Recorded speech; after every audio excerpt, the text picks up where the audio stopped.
शिवसेनेचं इथे चंद्रगाव म्हणजे शिवसैनिकांचं गाव मुळात. मी माझ्या पद्धतीने न्याय द्यायला पाहतोय की आता काय आपण करू शकतो. असं नाही की ते परप्रांतीय आहेत म्हणून त्यांनी काही कुठला रुबाव करायला पाहिजे, नाही. या शाखेत गेलं तर आपल्याला न्याय मिळणार. आता पोलीस स्टेशन अशा पद्धतीने वक्तव्य करते, तर मग सामान्य माणूस हा न्यायव्यवस्थेवरती किती विश्वास ठेवेल असं तुम्हाला वाटतं? का ठेवावं त्याने?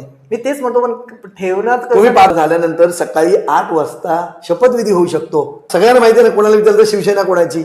आमचा उद्धव बाळासाहेब ठाकरे पक्ष हा एकदम रस्त्यावर उतरणारा पक्ष. तुम्हाला आली की बाप्पा काय एकदम खरोखर एकदम बिकट परिस्थिती आहे.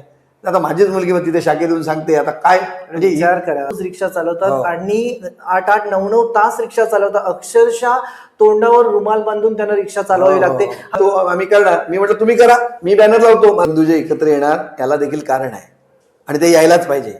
बोलणार नाही मराठी, बोलावंच लागेल. हे ना, या भाषा इथे नाही चालतात की नाही. महापौर तुमचा तर उपमहापौर आमचा होतो की नाही.